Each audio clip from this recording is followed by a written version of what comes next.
agenda right. So I hope you're all doing well. Bath time. How are we, sir? Yeah, really good, Mr. B. I've had a fun day working from home, which means I did absolutely F all. I'm just a bargain. Just a bargain. On Yeah. Monday, sitting down there smiling. How we doing, man?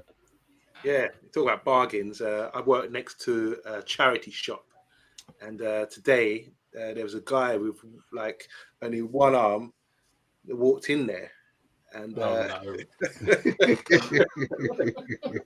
it's ironic, really, because there's nothing really. It wasn't anything secondhand that he was looking for. Very good. Anyway, all right, over to you. Well, you gotta go from work. Was that your anthem today? Best time. Work from Sorry? home. Oh my God, the joke. Are you fell talking down to about the floor. song by Fifth Harmony? Yes, we gotta go work. From Sorry, home, I was right? distracted by Amonde's joke, and Amonde, what's that one that Peter Sellers told about a guy who had no leg? Okay. We'll get back to that. Yeah. But yeah, I'm good, Dora. You're right. I've been singing Fifth Harmony all day, obviously. Of course. I'm great, by the way, guys. I'm cooling off. As I said to the guys backstage, like 60-70% of my mood is, founded on the weather outside, and we are, it's cooling off. I feel the wind, I feel the light breeze, and I'm absolutely great. So yeah, I'm feeling great today. Amazing. But yeah, hello guys in the chat. Hope you had a really good day like I had. Can I just announce that backstage Dora was complaining about the heat and the weather in Croatia, and today I don't know. It's been quite warm today in the UK, isn't it? Especially in London. But yeah, we would never complain because we have to endure a real cold winter full of cold weather, storms, snow, and all that kind of thing. So Dora, stop complaining. Monty, I've never been to Africa, to Sahara, but the amount of sand coming from there, like one day there was like a huge, I cannot even explain it to you. It was like a glass, like a sandstorm. It was so hot. It felt like I was in an oven because the sand from Sahara came over to this part of the Europe, and it's like I'm in an oven. Like I'm under the how do you say it? Glass, whatever. Like A magnifying glass? Exactly. It's so bad. And every time a little bit of rain falls down, my car looks someone shat on it because of stupid Sahara sand. Oh, wow, So wow. yes, we are like, I feel like, sometimes like I'm in a desert. So I can complain on Monty as much as I want. But yeah, whatever. I'm just kidding. Like it is tough sometimes, but yeah, I'm in great mood today. I'm in great mood, and I cannot wait to talk about United. Oh, Jesus Christ, Dora. Guys in the chat, we see you. Bilal, howdy, my friend. Lucky Singh, our transfer guru. Vincent Bullock, how you doing, my friend? I hope you're doing well. DK Wilson, where's he from today on Monday? Nebraska. Yeah, thank you. You put me on the spot there to be. D, that's all right. That's all right. Have you ever looked up places from America simply for DK Wilson? I have. Have you really? Yeah. A bit. Have you as well? There's quite a lot of pressure on where DK Wilson's from. I mean, look, there's 52 states. There's cities within states. Surely, we must never get tired of bringing out a new one. I'm sure we haven't doubled up yet, have we? Said the same thing twice. We've doubled up loads of times. But there's no city in the East Coast and the West Coast that's got the same name. No, this is Washington. Monday. I don't want this conversation again. Okay, all right. Washington. Thank you very much. Thankfully, because when we were talking about sand earlier, I was going to ask you, Bath Time, your thoughts on where the sand come from? How come the whole of Northern Africa is full of sand? What's the issue with sand? But I'll save that for backstage because no one wants to hear that. Okay. I've answered that before, but yes. Does anybody in the chat know? Anyway, look, we'll save that for another time. Guys, obviously the tour squad's been announced. They've flown out already. Let me get this up. Any surprises? Obviously, none of the new boys are going to be doing. I was hoping that Xerxes might have gone out there for the last game, but it looks like they're not going to bother with that. So they'll probably be back by the time they arrive. But the goalies, we've got Heaton, Vitek, who played really well the last game, Andre Onana, and Dermot Mee. Defenders, we've got Amas, Bennett, Evans, Fish, Lindelof, Maguire, Murray, Wan-Bissaka, and Euro. Midfielders, Casemiro, Collier, Ericsson, Hannibal, Fletcher. Jack Fletcher, Sam Mathers, McTominay, Mount, Oyedele, and Scanlon. Forwards, we've got Ahmad, Anthony, Rasmus, Marcus, Sancho, and Wheatley. I'm looking at this. Obviously, we know Ten Hag goes two different teams for every 45 minutes. So I'm going to assume we could sort of guess what the starting lineup is going to be. I just want to know, just off the top of your head, what's the starting lineup for the first game going to be, barring injury?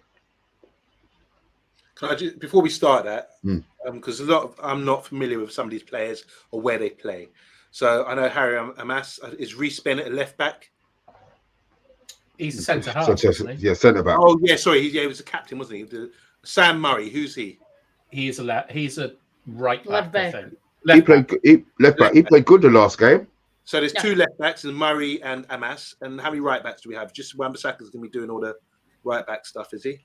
Because all the others look like centre backs. Midfielders, maybe. Casemiro, we know. Collier is the guy everyone's raving about. Ericsson, Hannibal, Jack Fletcher is one of Darren's sons, isn't it? Mm-hmm. Yep. Yeah. He impressed you, didn't he, bath time the last game? Yeah, I was very impressed with him and Maxi, or Oyedele, but I'm calling Maxi. The other guy I don't know. I'm sure they're missing some of his part of his name. The one below Jack Fletcher. Is it Sam Mathers? Do have him? Oh, Amonde. Oh my God! Oh, That is appalling. I thought. Jesus Christ. Is he a midfielder? What position does he play then? Yeah, it's central midfielder. Okay, I mean, the one that stands out to me is Ennis hasn't gone. Who's Ennis? Ennis was the guy that. Did he play right wing or something? Yeah, he played as a forward, probably right wing, against Rosenborg and against Rangers in the second half, and he looked perfect. He didn't look great, but he didn't do anything particularly wrong, and he hasn't gone. Which does that mean that he might be going on loan, or they've just seen enough? They've just decided from what they've seen that hour of football that he's not good enough, or he's not ready. Should I say? I don't recall him. But what position is he? The one you talking about, Ennis? He was like an inside left or something like that. He dribbled the ball a lot against Rosenborg when we had it. Right. And so quickly, just go to my information. I know Maxi. Who's James Scanlon? What position does he play? I don't know. Okay. And the others I know. Obviously, Anthony's the big shout for me. So starting 11. Do you want to start with that by half time? Because Mr. B. Well, actually, I've got a more fun question, which is who is the person you'd least like to sit next to, like on the flight? Oh my Okay, God. on the flight. Let me know in chat because I'm Bagsying Anthony. I bet you he's a nightmare. Yes, I agree. Oh, don't say that. But looking at it, I think one of the goalkeepers because he won't get much room, especially if goalies are mad. Yeah, that guy's Vitek is very tall, isn't he? So maybe wouldn't want to be sitting past him. He having to get up to go to the toilet and have to move. Listen, Monday, do you think they're flying on the planes that we go on? I don't know. Do they fly economy? No, they ain't walking. Of course, past they don't fly economy. Walking past anybody to go to the toilet. They got their big lounge seat. They probably got a piss pad there where they just move sideways so they don't even have to get up. You know what I mean? No. Monday said walk past. Crazy, man. All right. I would sit next to Rashford because it would be quiet and I would be able to go to sleep. You should sit next to Wan-Bissaka. He's constantly asleep. Yeah, you're so right. Yeah, I'm Him and so Rashford, Sancho like, are yeah. asleep before the captain, before Harry makes the announcement. Like, Yeah. they're both Yeah, asleep. I would just rest, and those are my dream passengers in the plane. They're just quiet. They put on the headphones or whatever, and they're just listening to British rap, whatever, and I think they're chilling. Casemiro would be fun to sit Yeah, Yeah, next he to. would. Yeah, I think I he agree. gets all the little miniature alcohol bottles out. That's a big session. I think Sancho would be playing FIFA. So if you would like FIFA, maybe sit next to him. He'd just be sulking a Monday. Why do you think he's going to be sulking bath time? It's just who he is, isn't it? He's a big whinger and a crybaby. He's a big Really? baby. Do you think you can beat him at FIFA? I heard that he was bad at it. Sancho. Sancho. Yeah. Bad as in good. Michael Jackson, bad. What are you talking? Da-na-na-na-na. I love that song. Carry on. No. Your Oh, blood that's is mine. That's what I'd be saying to him if I was playing. Yeah. Do you mean he's really good at FIFA? Is that what you're saying? He's really good at it? No, because I remember the rumor. I don't know if it is true, but when the whole Ten Hag thing happened and he was left home and we were playing the Champions League, there were rumors that he was live during the game and he was losing constantly the games at FIFA. And he would rage quit after 20 minutes, like he would, ruin every single game. Like he isn't a very good FIFA player, even though he plays a lot. So it was really funny to me because I know that time that you are really good at it. So who would be? Probably you. Maybe I used to play FIFA against a professional footballer called Darius Vassell quite a lot. Oh yeah. When I was living in Spain, the other Darius, he was out in Greece, I think, and he had a blog, which is one of the funniest things I've ever read. It was sort of like poetry and philosophy and things. Yeah. And he put his FIFA tag under the box, so we added him. I used to play against him for about 6 weeks, and I don't think I lost a match. But yeah, so I reckon I could take Sancho at FIFA, no problems. You know what? I wouldn't want to be sitting next to bath time on the plane because he's always referring to Final Destination when he's talking about tactics. And that would just get in your head, wouldn't it? Bath time would be bound to mention it, talking football tactics or something. And it was just planting that seed in your head that the plane's going to go down. Just want to say there was a plane crash in the pool. There's a plane crash in the pool, I think, today. It's not often. It's supposed to be the safest form of travel, but I don't like flying. I really get nervous flying. How a big old plane like that get off the air, get up in the air, and fly for them in so many hours. Because you've got no control, have you, if anything goes wrong? No, Mr. B, I bet you're a terrible flyer. I go to sleep. I have 3 shots of Jack Daniels, and I go straight before the plane is even taken off. Whether I'm going to Amsterdam or whether I'm going to Jamaica, my ammo is exactly the same. 3 shots. I go on the plane. I have a slash, and then I go to sleep. And I get somebody to wake me up when I'm done. If it's an 8-hour flight, I'll sleep the whole 8 hours. If it's 45 minutes like Amsterdam, then I'll sleep for 45 minutes. I don't like the whole taking off malarkey. I don't need to hear anything. I've been on the planes enough times to know how to set up my seat. I know if the plane, those dangly things come down, we're going to die anyway. So I don't take any notice of that. So yeah. Do you pre-prepare your shots then? Do you take a hip flask or something? No, just buy 3. Just buy 3. Just buy 3 on the way there. 3 shots of Jack Daniels on the way. You know the miniatures. Yeah. Just buy 3 of them on the way there, and I'm good. Wow. Has any of you guys ever experienced any really, really bad turbulence where you've actually crossed yourself and thought, "This is it"? Yeah. Yep, I did. What happened, Dora? Yeah, last year actually, I was flying to Dubrovnik. It's like a 45-minute flight from Osijek, which is a close big city here, at least 40 minutes from where I live. And it was a good weather, it was in the middle of September last year. So we get to Dubrovnik and we are trying to, go down, right? And, finally, and it's a huge wind. So there is a wind that is called Bura in Croatia, and it goes from the coast to the sea, and it can come up to 200 kilometers per hour. And that day it was around 100 kilometers per hour. It was a lot. Wow. And they didn't delay anything or whatever. The plane was, circling around the airport, waiting for a safe moment to actually descend. And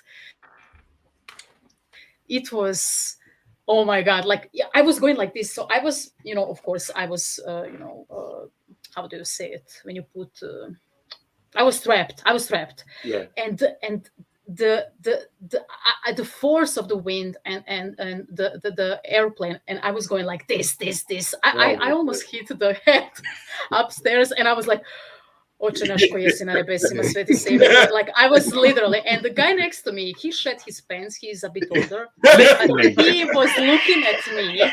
He was looking at me and laughing at me. And I was like, oh my God. And when we finally descended, everyone started clapping. And I'm like, why are you clapping? Like, it was a nightmare, a fucking nightmare. So I don't usually, like, since my brother is at Dubrovnik, I always go by plane because it's the best. The fastest is the best way to go. But Jesus Christ, like, I lost my mind that day. Like, and my brother came to see me, and he said, "Are you okay? Like, how did you even descend?" They said it's like it's a huge wind out there. Like, why didn't delay it? Like, don't ask me. Like, I was white. I was dead on the feet. Like, just take me home, please. So yeah, I had a massive one last year. I hope I'm going in a month again. Around in the middle of the August, I'm going to Dubrovnik once again. Hopefully, it's not going to be that windy, because I cannot live through that again. Like, I was going full, priest nun mode. Like, I was, praying every single thing that I know in, like, everything. So yeah, it was rough. It was rough. There's a question here for you, Dora. Out of curiosity, Dora, what airline? Not Whipsar, I hope. I heard stories. No, it was Croatian Airlines. It was Croatian Airlines. Don't worry. Look, Croatian Airlines, sponsor us. Don't try to hunt me down, please. But yeah, it was Croatian Airlines. Double A is saying the high winds call them Gilly for Gilbert. Yeah, it was in 1989. Hurricane Gilbert hit Jamaica. And there's a song about it. They even made a song about it. Why Gilbert? Yeah, halftime. Did you have? Sorry, I'm just curious. Turbulence, Mr. B. Any turbulence, you guys? I have no idea, mate. I'm smashed. I don't. I've had a few. Yeah, I've been in an emergency landing before, and it hasn't put you off. It hasn't put you off going back on. Well, no, not really, because I'm not going to swim, am I? But it was the emergency landing was just they took off, and then they said, there's a bit of a problem, we're landing again, and then we landed. That wasn't bad, but I was in one similar. That's not. When you said emergency landing, I thought you jumped out the thing on those big slidey things. Oh, sorry. He wasn't a pilot in World War II, Mr. B. I'd love to go on one of them. Sorry. I was in one, what Dora described. It's really weird because it's quite similar. When I was going from Paris to Buenos Aires, and we got in real turbulence, like genuinely, it was like being in a roller coaster. You were up and down, and I wasn't enjoying myself. And I looked to the guy to the left, who was like this old guy, and he was looking dead ahead, and he very slowly turned his head to me with like the widest eyes and the biggest smile on his face ever. And I was like, what? I didn't know what to do. I still think about that expression on his face. He was having the time of his life because he thought we're all going to die. And it was crazy. But yeah, Amonde, you've been on long haul flights. You ever? Yeah, I've had a few things, but what I tend to do, I hate flying. I feel really nervous. I'm a bit like Mr. B. I wanted to just get high on something and just be knocked out, That's such an allegation. I know. Disgusting. I get high on the altitude. But what gets me is the ear popping. I don't like that. When it pops, it's like, But I always check out. There's always these beautiful air hostess. And they're not panicking. I feel, okay, I'm cool. But there's one time it's from Japan. We're flying to Japan. and the turbulence, like you said, Dora, it's like your heart was coming out your mouth. You're dropping like that, boom, boom, boom. And I was on my own, so I was trying to play it cool, but I was tensing my butt cheeks as well because I thought, oh my God, I'm done. I'm going to split and everything's going to come out. I was terrified. And I was watching the air stewardess because I've been always told, watch them. If they're panicking, you got a problem. And one of them was, because they strapped in and staring at you, staring at the whole economy aisle. And I was, because I'm tall, I had the front seat. So I was right next to her and she looked terrified. And I was thinking, I was sort of saying, is this okay? Is this normal? You know, but yeah, it's really rough experience. And I understand, you know, Dennis Bergkamp, he had a terrifying that prevented him from ever flying again. So I hope none of the boys out there on this trip have any issues flying out. And I'm really excited about the tour. Who are we playing? Because I think that's a good squad. It's a decent squad. You've got experience there. You've got players who we want to see, we're excited to see. And we've got players who are looking for retribution, like Casemiro and Anthony as well. And Wheatley probably wants to score some goals. Who's the guy who scored the second goal against Rangers the other day? Hugo. Hugo. He's staying. He's not going. He's going on loan to Wigan for the season, so he's staying. Oh, that's a good loan. You think that's a good loan for him? Yeah. I like kind of Championship, League One loans, things like that, because toughen them up a bit. Yeah, but it's also Wigan is so close to Manchester that he's not going to be like, you know, it's not like Alan Shearer going to Southampton or something and he's all by himself. He's like, you know, he's going to be living in the same digs, like close to everyone. He's going to get a good experience of lower league British football. You know, a bit like Beckham went Preston in it. Yeah. Right. That was a good loan. So I think Wigan's a club I wouldn't mind to strike a partnership up with for United, because wouldn't it depend on what style of football the manager played? Or you just feel that because it's Wigan and it's in the vicinity, it doesn't matter, he's going to get a kick in anyway? Well, I think Mr. B, right, like in the academies and stuff, and in the games they're playing, they're A, not playing against men, and B, they're getting trained to only kind of play one style of football. And they've got, in some ways, they've got the best stuff. Like they've got the best coaches, best equipment, loads of stuff is done for them and things like that. And you go to Wigan, you've got to kind of look after yourself a little bit. Yeah, and I think it's like, I think at the sort of age of 18 or 19, that's where you need that kind of experience. Because also, I want our players to go to somewhere like Wigan and think, I'm not coming back here. Yeah. You know what I mean? Like this, you know, like look at what the players around are doing and like what you could be doing better and things. And I really want them to sort of think, I don't want to go back to Wigan. Like I want to be playing Champions League football and so on. Sorry, just to interrupt. This comment from Paul Tierney is really interesting because I was super impressed with Odile the other day. I thought it was fantastic. And he's saying here that Mainu said at the academy he was just as good as him, and he hopes to play more with Ronaldo. Talked him up big time, you know. So I was really impressed. So I'm out of everyone on this tour, I'm really superbly impressed by this guy, and I want to see more of him. Hopefully, he gets game time because I think he's got a lot to offer.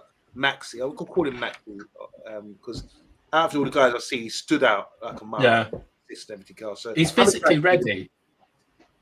Like so that's the big thing, is that I think he's ready for Premier League football. We've got Betis, Liverpool, Arsenal, I think. Those are our 3 games in the States. Oh, wow. Tough games. Yeah, Arsenal first, Betis second, and Liverpool first. I think, we've got Liverpool as the last one, isn't it? Yeah.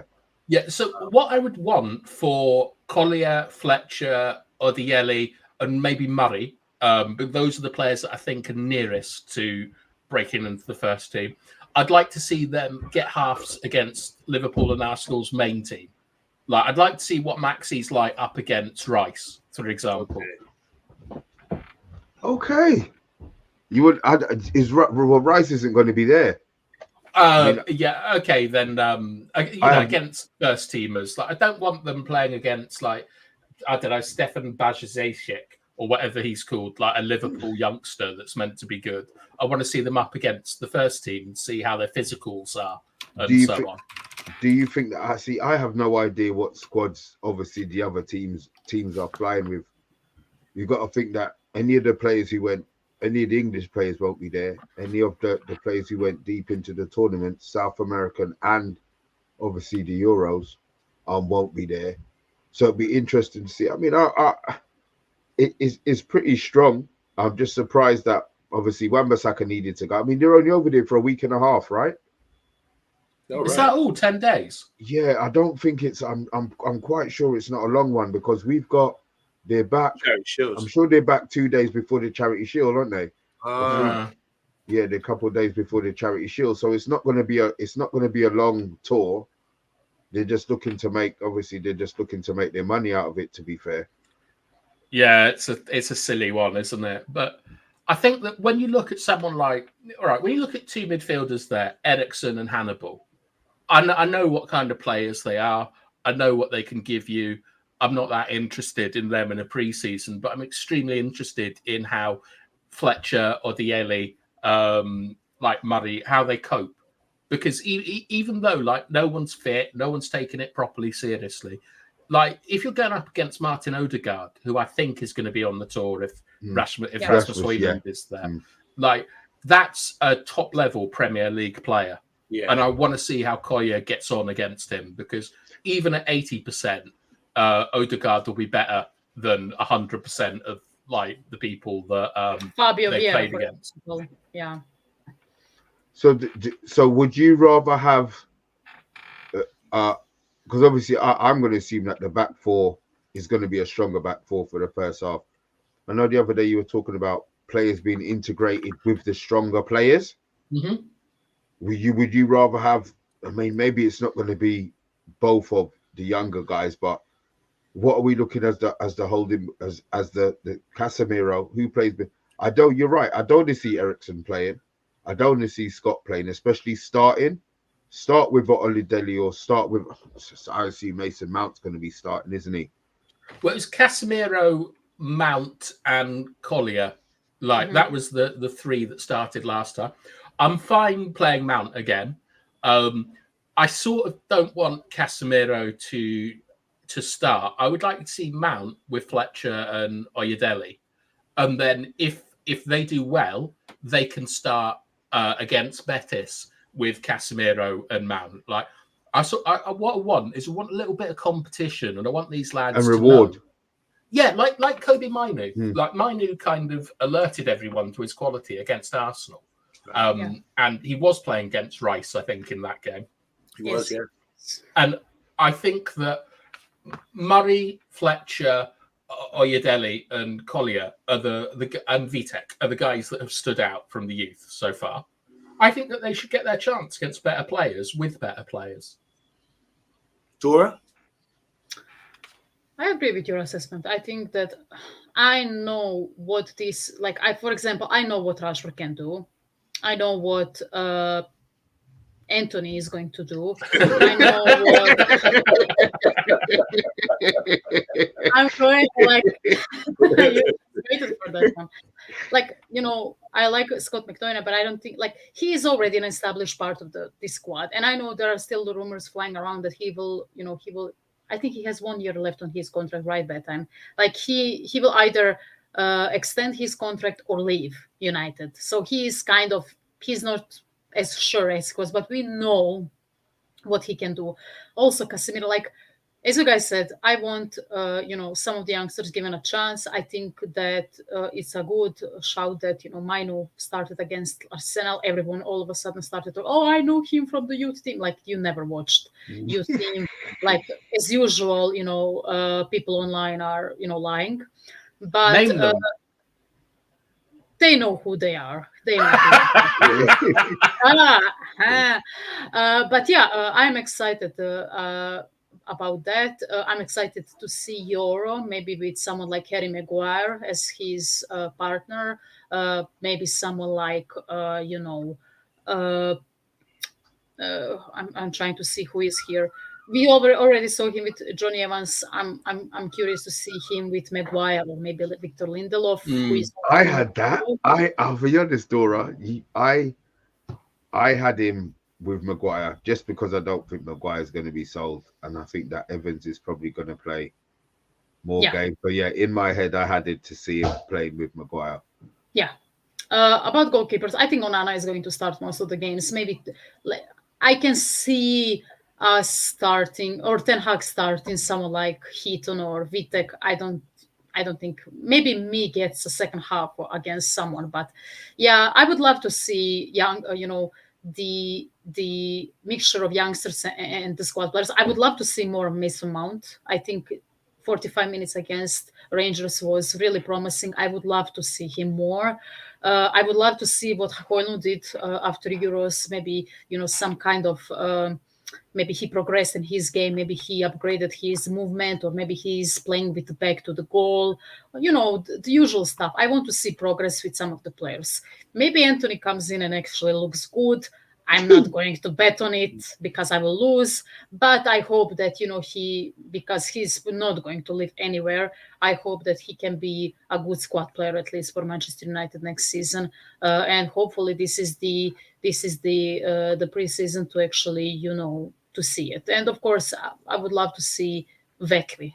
I think that we saw him a bit last season, but at the end of it, we saw him against Ethan Whitley. And against Rangers, but I would love to see him with someone like with a good service. I think he has good movements and all that, but I would love to see what he can do with the ball at his feet. But yeah, I agree with you guys with everything that you said. Just do some comments. Yeah.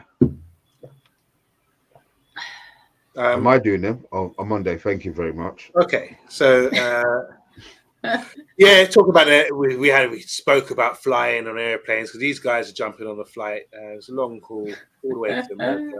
Double A saying, yeah, it's the best to do that, Mr. B. The thing with the trick for ear popping is starburst sweets or open the jaw open, leave your jaw open for 4 seconds. Wow, didn't know that. Starburst. About the new technique. And a non-flying Dutchman, that was Dennis Bergkamp. It really sort of hindered them in Europe, didn't it? Double A saying most guys that stay are going on loan. Odi Delhi may be loaned out after we return from the tour. Paul Tierney saying here, good to see Salford's Shan Matters do have him sign a contract today. Promising players. We know who he is. Elisa is apparently scored a goal. Everyone's raving about that in the comments. And obviously, we were interested in Elisa, weren't we? He's gone to Bayern Munich and he's had a bit of a belter. The great finish.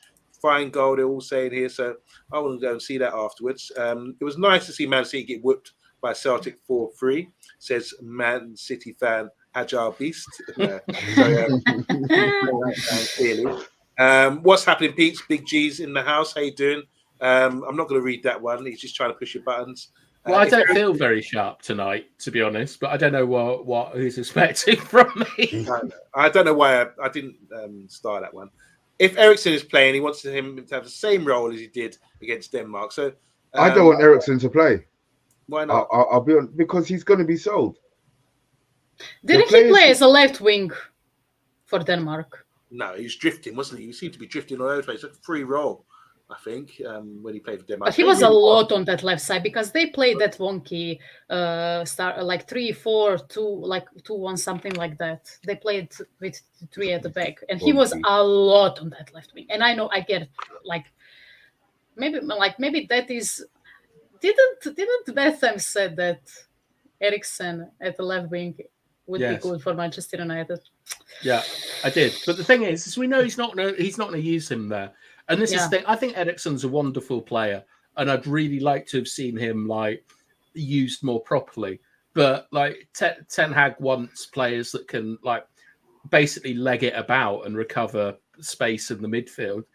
Ericsson's not going to be able to do that. So I kind of agree with Mr. B. I'm not that keen on seeing him. I think he should get a move to a club that appreciates his gifts and his talent. Chat Sports saying United are so short in goal creation and finishing. 2 strikers incoming surely. Yeah. Are we not looking at Xerxes as a striker? Well, I think this is the question that I was going to ask you earlier. Is Xerxes come in as a false 9? Yoro's come in as a replacement for Varane, essentially. Are we actually going to see any changes to our style of play? Or have we just up the floor of the players that we have to play in the system because the other ones he felt wasn't good? I think we're going to see it's change. I definitely think we're going to see a change. Yeah. The reason why I just think look at that midfield that we've got. They seem to be all sort of central guys, and they're going to be given a role to play.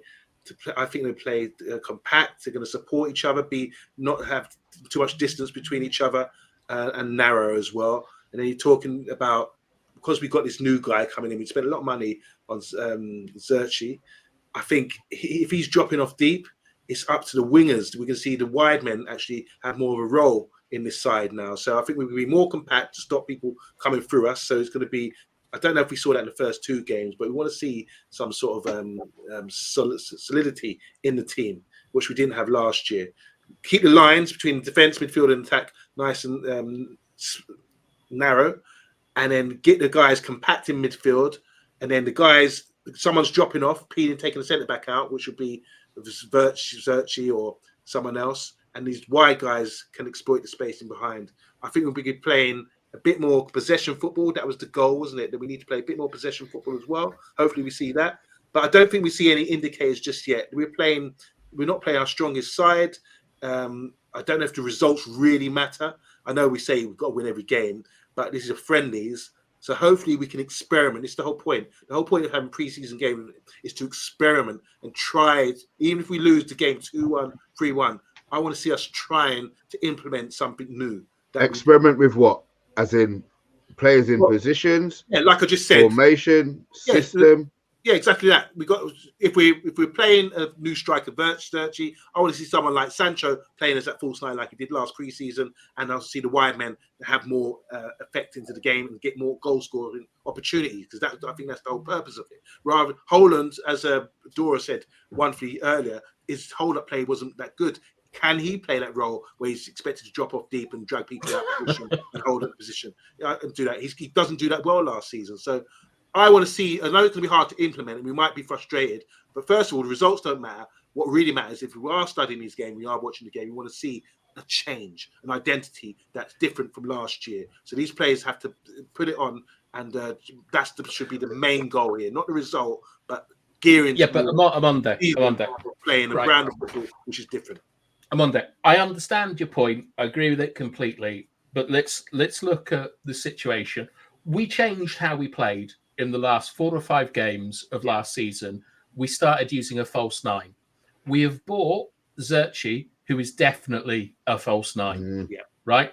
We've lost Varane. We've got Yoro. We haven't really got any new midfielders in place, and we haven't got any new fullbacks in place. And that's kind of up in the air. So what I'm asking is, are we going to see just a better form of those last 4 or 5 games where we did play much more compact and so on? Or are we expecting to see something new on the tour? Because I think from our signings, all that we're trying to do is raise the level of the players in the formation that we saw leading up to the FA Cup final. Yeah, that's exactly what I don't know what you think, Dora, but yeah, that's exactly what I was trying to say. That with that false 9 thing, and like you said, perching the false 9. We've got Bruno, we've got Sancho, a couple of guys can play there. Hopefully Rasmus could end up at right wing or something. But I think that's the way forward. And like we said, the last 4 games of the season, we saw something different since the former Blackburn guy came in and obviously made a difference. And I think with the midfielders as well, we're going to see more control. We got a guy like Kobe Mainoo coming into the side who can dictate the game and keep it nice and simple. That gives us more possession. And I think these guys in midfield have got a responsibility to do that as well. Dora? I think that's a good point that, we are trying to replicate the form and the formation that we did, in the last few games of the season. But I want this team to have a plan B as well, because I don't think that style of play is going to break low block teams once again. And I think that's a huge issue, especially for a team that struggled to score goals last season. I think we got outplayed by many low block teams, and even some of those supposed low block teams dominated us in the transition. And if we we signed players that are suited for that style of play that we played in the last few games of the season. but I need a plan B. I need them to know. I need Ten Hag and Ruud and everyone else in that coaching staff to see. Okay, so we are playing against 11 players behind the ball. For example, who is really good in the defense? Let's look at Bournemouth, for example. We struggled against them last season. They played us off the park, and they defended really well because we only scored 1 goal against them last season, if I'm In not both mistaken. games. In both games, we lost 3-0, and I think it was either a draw or we lost 2-1, something like that. It wasn't pretty. It was awful. So we are playing against them. How do you break them? How do you break them? Do you add more runners? Do you tell Zirksev as a false 9? Okay, you need to come on. What the hell is happening? It's that sandstorm. No, something was smoking here. I think it's my mosquito repeller or whatever. I need to take it out. Don't worry, I'm not on fire. But I need them to see that, right? And when we lose the ball in that possession, I need that transition to look much better. We saw against Rangers that in the team and the midfielders, they played much better in transitional defense that I saw from whole United team last season, and I think that's a promising thing to see. So I hope that we besides raising the floor of the players and profile of the players that are going to play in the team, I hope we raise the tactical part of it, because I know it's a preseason game against Rangers, first half, but it looked better when we played transitional defense. And I need them to have a plan B when we are playing against low block teams, and we are going to play against a lot. What is it? A big man plan B? Big man plan B. I think that's a good point. Like, what do you do when you are playing against low block team? You push that ball into the final third non-stop. Not necessarily like Manchester City. I think they are amazing in that. But you need a huge man in that. And I know people are going to say, okay, those number 9s died with Mario Gomez, Luca Toni, and all those kind of players. But still, you look at, look at the 9s for Arsenal and Manchester City. They're both over 6'4". Exactly. We need that option in the middle of the pitch, especially against him. We need a good header. That's why the likes of Scott McTominay comes in. That's why the likes of Højlund. I want him to be better with the headers, because he didn't show me that last season. Unfortunately, he had scored 1 goal with his head, against in the Premier League, if I'm not mistaken, during his Crystal Palace, Aston Villa at a corner. Exactly. So there are massive things that this team needs to improve. But Dora, on. did you see you saw the Rangers game? Yes. The bit that there were 2 bits in that game I really like. One you've referenced, which was everyone legging it back, like was legging it back. And you're right, Mr. B. Sancho was the guy that ran the most there. But the other bit I really liked is Yoro whacked a ball up to Wheatley, and Wheatley flicked it on to Ahmad. And in terms of when you're talking about breaking down different blocks and things, I think one of the reasons we struggled so much last year was down to Rasmus Højlund, to be honest, because that's controversial. Best time you're going to get attacked. I do, Mr. B, because it's a very, very standard move in the Premier League, which is that when you're being pressed, everyone man marks pivots. Like we do it, everyone else does it. And if you look at all the comments about Haaland, like Erling Haaland, about League One player or League Two player outside of the box, a lot of it was because their pivots were splitting and making this big route up to Haaland, and they boot the ball to him and it wouldn't stick. And that happened to us as well with Højlund, where we would try and play the ball to Højlund, WWE up front or WWF, I'm not sure on the nomenclature, but they would but it didn't stick with him. And if we have a player where the ball sticks when we do that, that means that we're able to play out from the back more, because we've shown that we can go direct. And that means that they have to drop off. Tony would be fantastic, but you can't play a false 9 with a number 9. Yeah. So what my kind of solution to this would be is that we get someone like Wheatley has got to be a target man if he comes in and we load the box and so on. But we're putting a lot of eggs in one basket, I feel, because we're not getting the profile of player we're getting is just better than the one we have at the moment. So that was the question. So go on, yeah, I'll let you finish. Sorry. What we're not doing is we're not getting players that can play differently. So we've only got one plan, and we're trying to increase that plan. And if that plan doesn't work, I wonder what we're going to do. Yeah, that's my concern, is that there's not enough sort of tactical flexibility in the players we're getting. I disagree. Okay. Mr. B, back me on this one. I think this guy Euro coming inside, how are we going to play out from the back? That was a big issue. We were getting pressed, they were setting traps for us, and they were eating us up, and we couldn't even get past the halfway line. Ended up crashing out off the pitch, sort of thing.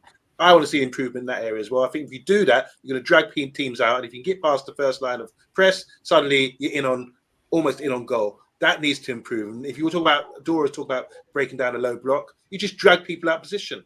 I think that's how you do it. I've been watching a lot of our boy, what's his name, Raz, on Instagram. Oh, don't bring up Raz. Raz. I'm joking. I'm already trying to push your buttons. That's right, left winger. Oh. Anyway, we beat him on Monday. I'm joking.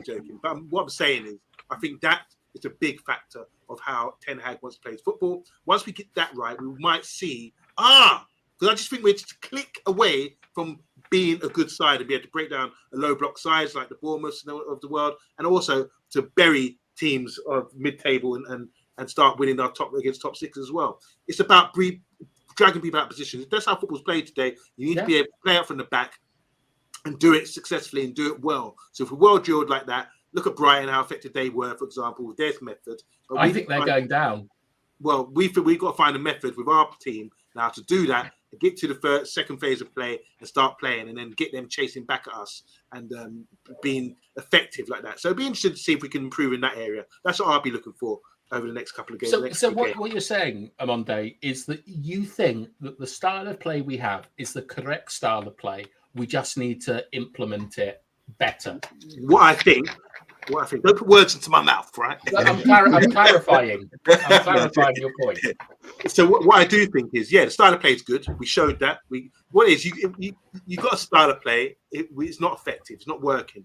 Then a good manager or good management team will adapt to say, right, it's not working out. Maybe because of personnel, whatever. We have to make the best of what we've got. So what they said, let's just tighten up a bit, like they did last 4 games, and be more effective that way.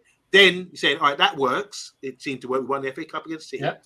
That worked. So how do we go forward from here? So where areas we need to improve, the ball out from the back, how we play that sort of set piece, because it's a major part of the game today. We were terrible last year at bringing the ball out. So if we improve that, then the dynamics of that is not just being the first line of press. It means you're getting into areas now where you can get overloads and you can start attacking people properly. Whereas if we're trying to build up and then we give the ball to Anthony and suddenly he's got 2-3 guys in him, he doesn't know what to do properly. Get him in situations where they're tracking back and he's in one-on-one situations with a defender and it looks like a simple triangle he can make and we can break teams down. Get into those positions. But that starts from playing out from the back. I want to see that first, and then we open a new dynamic into the way we play and how we can be successful.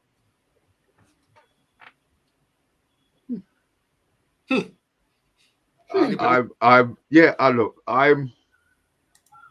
glad we've got a variation of strikers for one. I think that's going to be down to the manager to choose. But after I'm kind of with you in regards to the fact that we played because we played the false number 9, and that's the happiest we've been as fans all season. Yeah, Højlund didn't play, but we won games. I want to win. If Højlund don't play and we're winning, F him. That's just tough. He scored as well when he came on. Yeah, that's what I mean. So, there's going to be games where he's going to start. I'm expecting. And there's going to be games where Xerxes going to start. The fact that we've got 2 completely different strikers means that Ten Hag has to earn his money as a coach. Yeah. There's systems, that 3 days before the game, or, we're playing 2 games a week. We're not going to be like Tottenham, where we can train for the whole 7 days in a formation. These Yeah. players have to understand that if Xerxes plays, they want us to do this. And if Hoyland plays, they want us to do this. So I'm intrigued to see how that dynamic's going to work, to be fair. I'm really looking forward to seeing that. I would love us to play both of them. Start a game with 2 strikers. All right, one will be dropping off into certain positions. And maybe Xerxes will be covering the Bruno position. But I want to see variation in the way that we play. Andrew asked a question earlier on. We've only about is our squad stronger? We've only signed 2 players. Until the transfer window finishes, I'm not going to say that we're weaker or we're weaker or stronger. But guys, if you are still here, look, make sure you do hit that like button. We've been doing pretty well with our likes in the last couple of weeks. So look, don't let us down. We've done that. Yeah, no, we have. I think we've been all right. I've been quite happy. You're chuckling at me, bath time. I just like the fact that you sort of like emotionally blackmailed the people watching, saying "Don't let us down. We'll be disappointed in you." Yeah, because like, that's what tickled me. It's no effort. They don't have to go to the shop. They don't have to go online. They're already here. It's just a little side swipe. Press it. No, I think we need to earn it. Like, I don't like it shouldn't be seen as something but that's you given have for to, free. I want to it's earn not given. stuff. You have to remind them. That's all. It's just a reminder. They could be so interested in the show, and so they've completely forgotten to like it. That's all. It's just a reminder. Yeah. Like don't let us Mr. Maguire down, here lads. saying he loves the enthusiasm and the passion, lads. United. That's good. That's good. No negativity today, really. Is that Yeah, Harry right, Maguire's Dora. brother? Thank you, bro. It's Irish cousin. Irish cousin. Kidding, just kidding.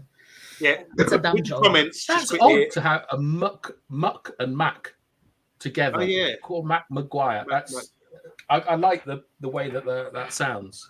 Yep. So a lot of talk. Andrew Williams is talking about Out of all people, Andrew, Taylor Swift, really? Jesus Christ. early on. He's talking about top 4. He doesn't think they get top 4. People were saying he's being pessimistic, but maybe he's being a realist. There's been a quote about that today. What's that? Just before we went live, it was reported that Ten Hag is not under pressure to guide Manchester United to a top 4 finish next season, with Jim Ratcliffe prioritising considerable progress of the team as he aims to establish sustained excellence. While Ten Hag's ambition is to lead United to a high position as possible, and the football department want the same, there is a recognition that there are no guarantees next season, and as the club rebuilds, and that establishing a firm foundation will allow ongoing success. So getting excuses in early. That? I mean, look, what they've that? done, they've obviously taken the pressure off Ten Hag. But I'm going to be honest. If we don't get top 4, you know me, I've got my poster up there. If we don't get top 4 next season, I'm not interested. I'm going to be honest. We had a shit season. I'm expecting top 4. All right, I know we haven't made our transfer window hasn't finished. I understand that. You know, we might end up with just these 2 players, in which case, and I don't expect us to get top 4. But the way the club is moving and the players that they're talking about replacing, I would like to think that we're going to be pushing for at least, that's minimum. I'm not saying we're going to go out there and win the league, but I expect us to do Liverpool. I'm quite confident we're going to do Liverpool.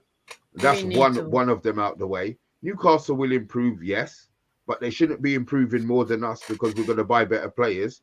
Chelsea are just a basket case of a club. So I'm expecting minimum 4th and a better points total. I don't want to be 4th when we're on 45 points. I want to be 4th on, the 80s. I want to see a points increase. We've got to beat 81 points in the next 2 seasons. I think that should be the target for the club. Next year, the minimum for me is a decent cup run and Europe. I could kind of take 1 season off if there's progress. Like when you're signing players like Lenny Yoro, Xerxes, you're signing young players, and what you're doing is you're looking at sort of Arsenal where you want a team to grow. Okay, there's 2 reasons why I think it's it might be a good idea. One is that we look at Arsenal. They've done the same thing. They've done a young team that has grown with their manager and is challenging. But most important of all, I think City are finished at the end of next season. Right? I think that their players are going, the charges they've got. I think that era is going to come to an end, and I think that Liverpool's era has come to an end. Like Arne Slot is going into a club that has won one league title in 30 odd years. They've lost lots of players. They don't appear to be buying anyone. I agree, they're on the down. So with this season with United, if we get the core of a good young team and bring them forwards, I'm okay with that. But we need far more goals, and we need to see better performances on the pitch tactically.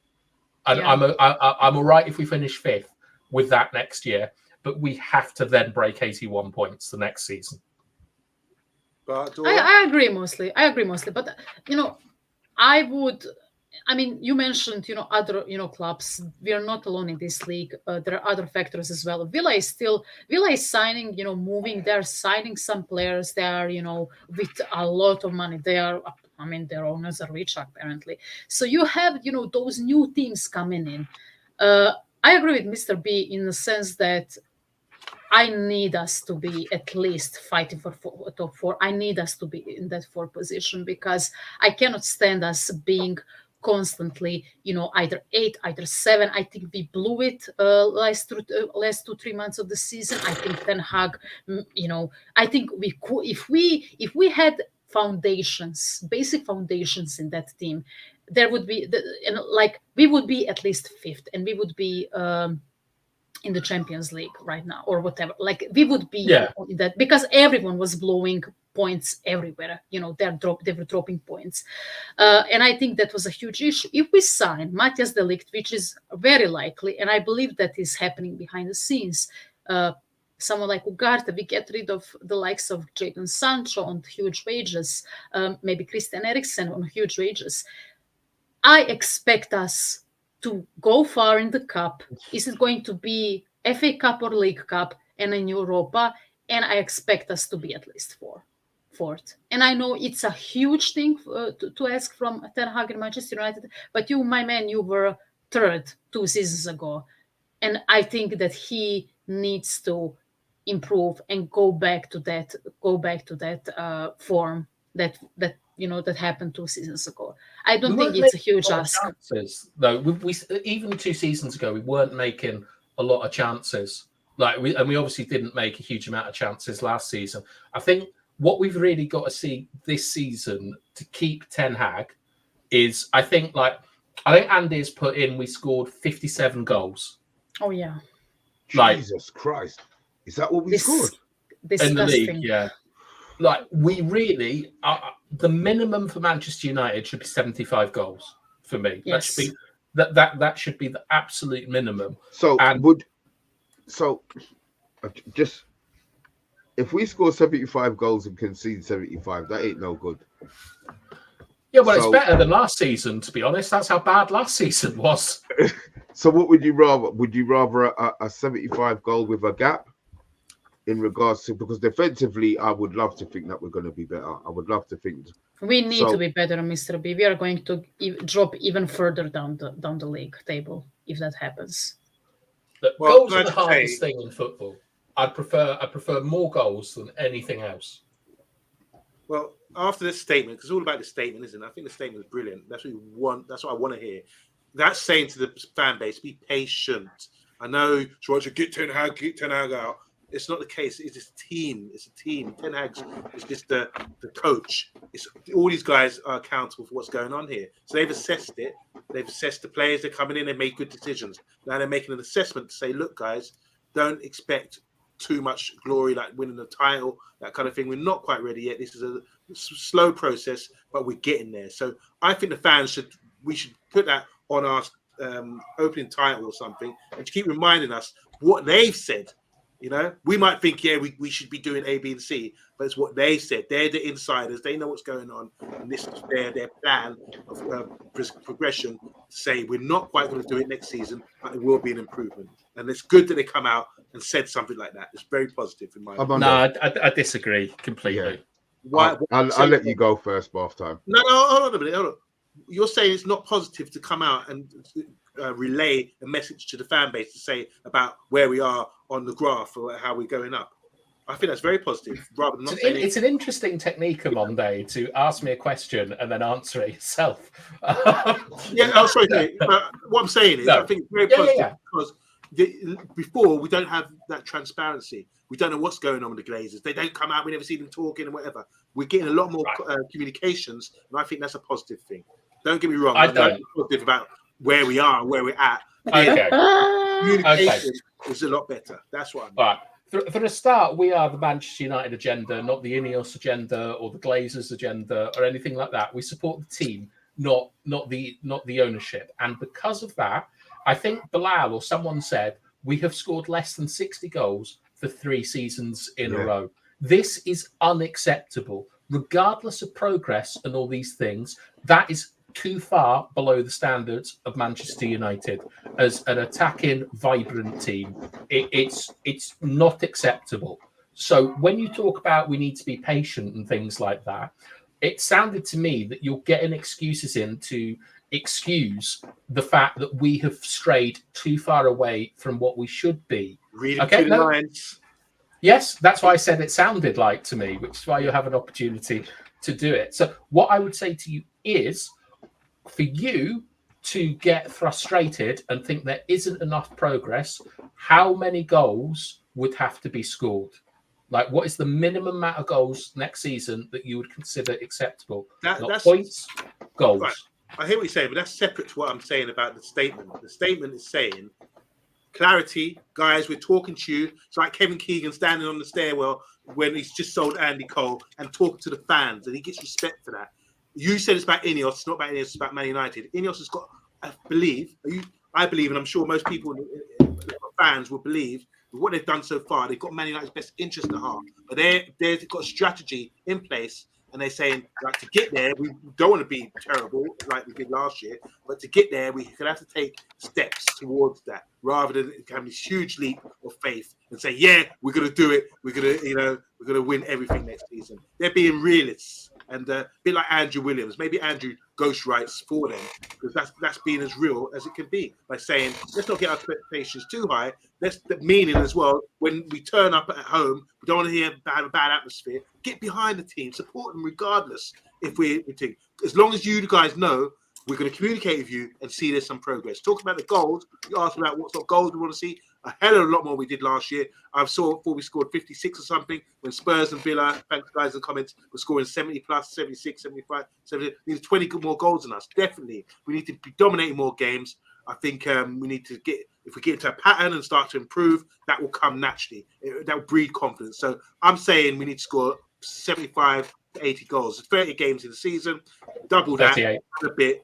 38 games in the season, double that with goal tally. So goal a game, 2 goals a game. Now you're talking about a side that can challenge.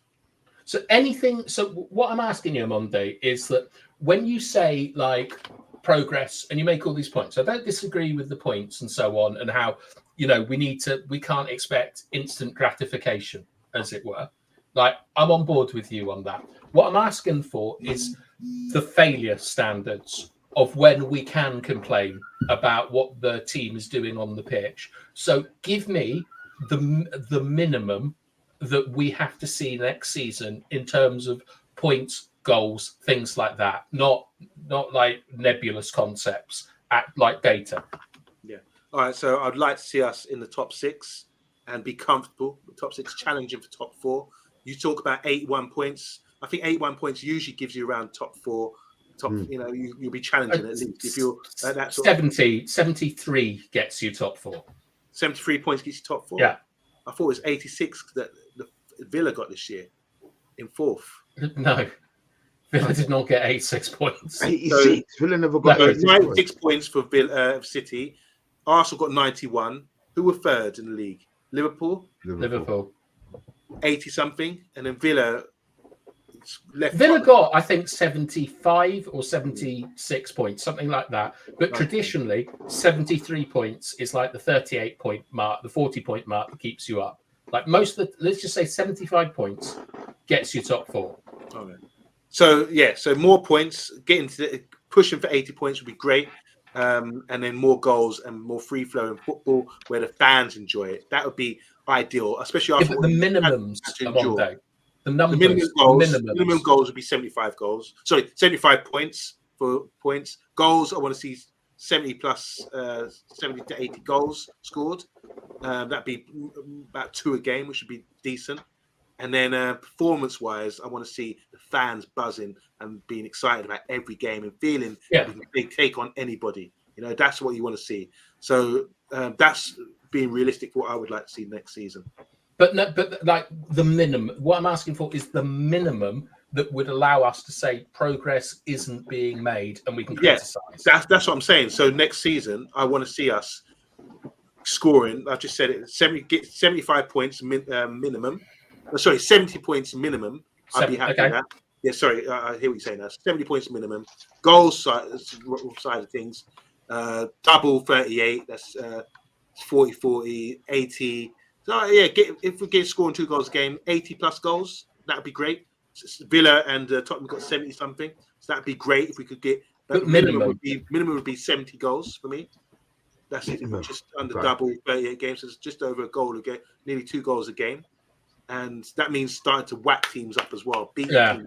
And if you're beating teams like 4-5-0, that shows something's clicking. You know, we haven't had that for a long time. And performance as well. I just want to see an improvement in the performance where Mr. B is doing that noise again when you're drooling. How do you make that noise, Mr. B? I have no idea what you're talking about. You remember that noise? You said you want a sexy footballer to go. Oh yeah, that noise. Yeah, I know what you're talking about now. I want to hear Mr. B say that. That's when I know things are on the up. Mine is a slightly different take. I think we need to be pushing for top 4 minimum. See, the question I had in mind, you would talk about 75 goals. If our goal difference is plus 30, say we did the year when Jose, you know, our defense was immaculate and we were winning games 1-0, 1-0, 1-0. Would that be acceptable? I know it would be for you on Monday. I'm not asking you. I'm going to ask Dora.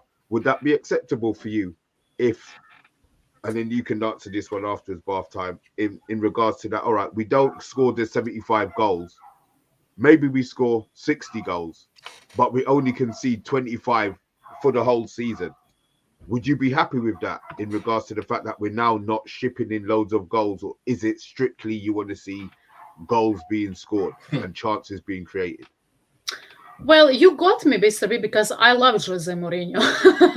And I am always, about, winning. I think winning and taking points every single game is better than, to me, I would take it over the style of play. And I know people are in the comments are going to kill me for that, but I just want to win. I don't care about the style of play that much. My problem with United last 10 years is that we didn't have a style of play, particularly good style of play, except maybe holidays that one season, and we didn't win anything exceptional. So, I mean, like if we minimally, like for example, we concede only 20 goals, right? 20, 25 goals, and we score. So we had 57, and we score 65. Or maybe even less because we are going 1-0 every single game. But let's say around 65. If we are in top 4, or we are challenging for the title, or maybe we are winning a Europa League, or we are winning a cup, I don't care. Like the how do you say it? That was the goal. We won it. Now let's work on it, right? And I get what you're asking of me, Mr. B. I don't believe that we are going to play like that. Far from it. But I would take it. I would take it because at the end of the day, the winners are winners. The how do you say it? The people who are only, or the clubs that are only there, kind of there. Look at Tottenham. They're always kind of there, but they didn't win anything. Like, I want us to win. I want us to be, to have the most trophies, and I want us to have, I want for Old Trafford to be a fort that, like, we were embarrassed in the last 2 seasons at Old Trafford. Like, when that happened, when did, like, What is with that? We need to make our home base a fort. We need to go out there, score against these big teams. We need to showcase something. And if that means that we are going to sit back and score one or two behind some of the clubs, like, I don't care. I just want to win against this lot. Yeah. So it's just I'm in that kind of how do you say it part. I don't believe that we're going to play like that under Ten Hag. Just like, if he does that, if all of a sudden he has Jose Mourinho skills from 2004, 2005, I would take it every single day of the week. But he doesn't have it. And I need him to prove to me that he can create a good defense and a good midfield, creative midfield, and a good defensive midfield, and an attack that will score goals. And I am yet to see it, unfortunately. I need to see that. Half time. I think for me, I'll get the nebulous stuff out of the way first. Last season, with Rashford's comments about fucking buses and stuff like that, I need to see the team rebuild connections with match-going fans.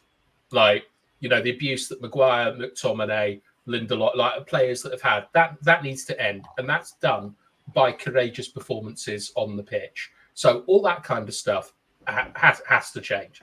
But in terms of metrics, if we scored 58 goals last season, is 12 more goals asking too much? I don't think so. So I'm near at 80. I'd say 75 goals in the league. And I would say this is minimum 70 points minimum. But what I think is really important is the goal difference. Like, we nicked so many games. Like, you think the first game of the season, Anana nearly should have conceded a penalty right at the end. Like, they had to issue an apology about it. And you know, we nicked to 1-0. In the season beforehand, we won a lot of games, like in the dog end before the World Cup with Rashford, like just scoring one goal or something like that. I want to see more dismantling of teams, and I think that'll be reflected in a goal difference. Andrew made a really good point somewhere that Newcastle had a plus 32 goal difference and finished a point above us. Wow. Like, No. yeah, and that's the thing, is that with a positive goal difference, I feel that that's more about tinkering with your team. Like, you can tighten up and you can take that, you know, you can get 7 or 8 more points off a plus 30, plus 40 goal difference. But with us, I think that we are probably more behind than people realize. Certainly with the signings that we've made at the moment. And what I think the best that we can get next season with Ten Hag is 75 goals, 70 points, and maybe about plus 20 goal difference. Like, that would be the absolute bare minimum for in me. the league, and a cup. Yeah, You know what? The thing is, I actually don't mind if we don't get a cup. Yeah. Cups are special, aren't they? If cups were every day, we would win them every season. The fact that we've won 2, I will accept. I want to see progression in the league. That's the bread and butter. The cups are the bragging rights and the icing on the cake, blah blah blah. But yeah. I really want to see us push for they the feel league. like plasters, Mr. B. That, like, the cup has made a terrible season good. Like, last season's worst season we've ever had in the Premier League. We win a cup against probably the best team in the world, and it's fantastic. But we need to be getting up the league because we're not a cup team. Like, Tottenham Hotspur are once every 10 years cup team or something.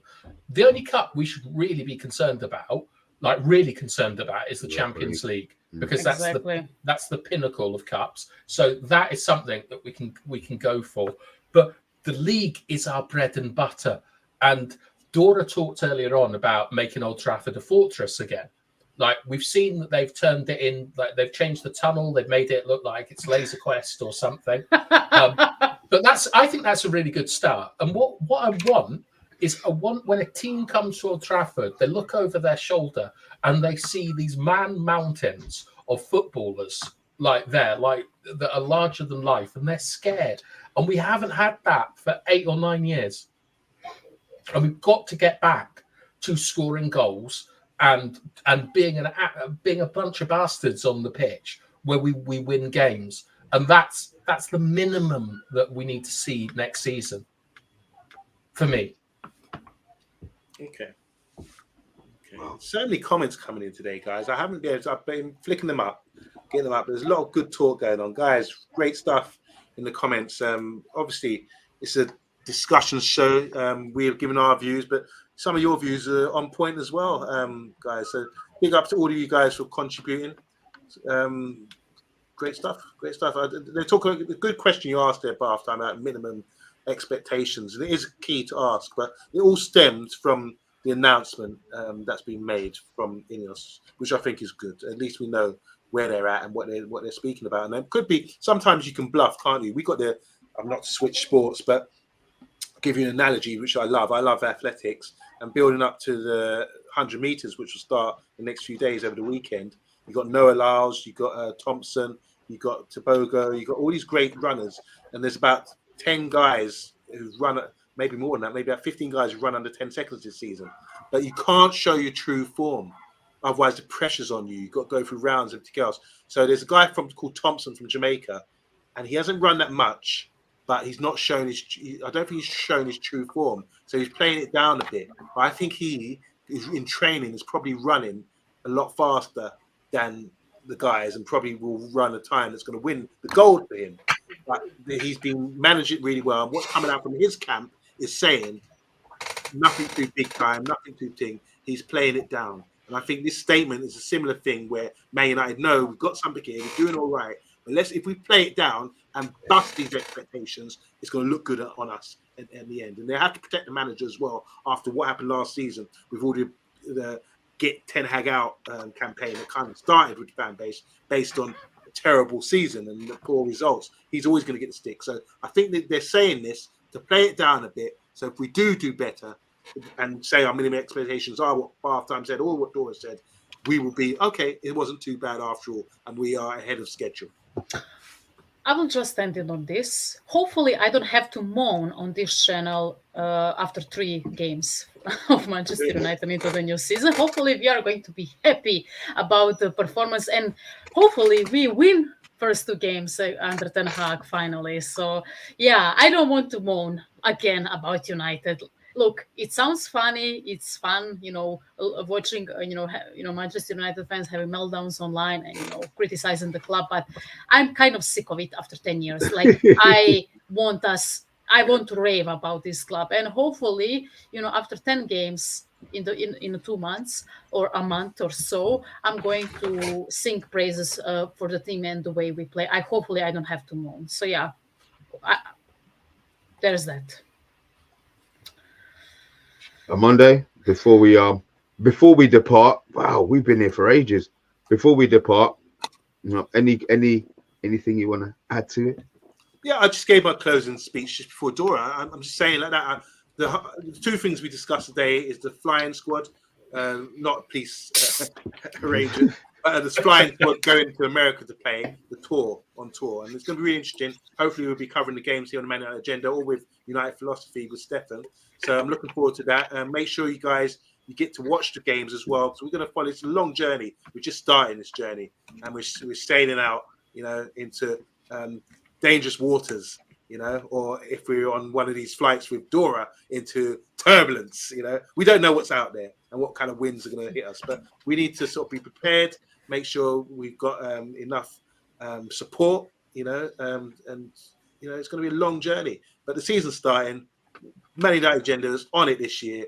We're going to smash it, and hopefully we deserve, because we've been going for a good 4 years now or 5 years. We deserve better.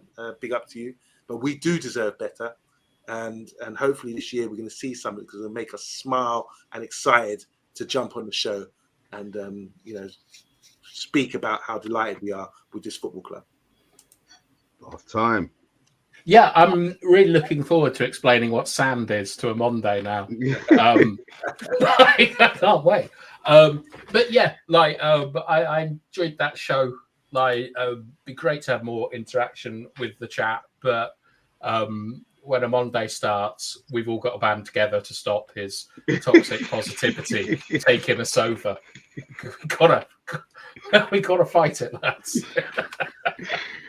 Oh, look, Andrew Williams is already in the competition, Olympic Games mode. He is already in the tournament. He won tonight. Does Andrew award like the winner of the stream or something now? What such a good move. Oh my god. We should I put it in the show. What, winner of the chat?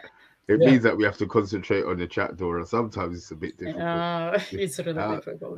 There you go. See, don't put ideas out there, man. Don't put ideas out there. I don't want to end on a sour note or a miserable note, but guys in the comments and guys on the panel, this could be Bath Time's last show before he goes away for a period of time. Oh, bloody hell. Fucking So hell, we Monday. wish you well, Bath Time. I hope you have a great holiday and enjoy yourself. And maybe I'll probably be back tomorrow. I'm just like, we did yesterday. We give you a big goodbye yesterday. You're like, oh, I'll come on tomorrow. And now you're saying we're gonna try. No, I just said that like I can't like I had a lovely day today on Monday because I didn't have to look at the news. I've really enjoyed the stream because I haven't had to do the comments and stuff. I'm just taking a back seat for the next couple of days, and then I'm going off to Greece. I'm going to meet up with Harry Maguire and his cousin Cormac, and we're going to like. Are you going to Zakynthos? Oh, is that? I know where that is actually. Yes, I've been there. Yeah, lovely place. A lot of drinking. My brother went last September. It's amazing. Oh my god. What's it called? Zakynthos. Yeah, I was thinking about Zante, which is a bit like Ayia Napa, where I had a lovely time. Shout out the Greeks, Maraka. I have no. Right. So tomorrow night, we're saying our goodbyes to Bath Time as he sets sail. All right, can we get to the sand for Monday? Let's finish the stream and talk about guys, sand. Look, thanks for watching. We are going to be talking sand after the show. But look, as usual, as always, thanks for watching. We will be back tomorrow, 9 o'clock. I doubt anything's going to break during the day. So, yeah, we'll be back at 9. Guys, Dora, thank you, as always. Really appreciated. Monday, as always, thank you. Bath Time. I said we'll see you for one more show. I'm sure you're going to tune in. Thanks for having me. Yeah, we'll send you the link when you're in Greece, mate. You can come in and give us a drunken talk, guys. Thanks for watching. We're out.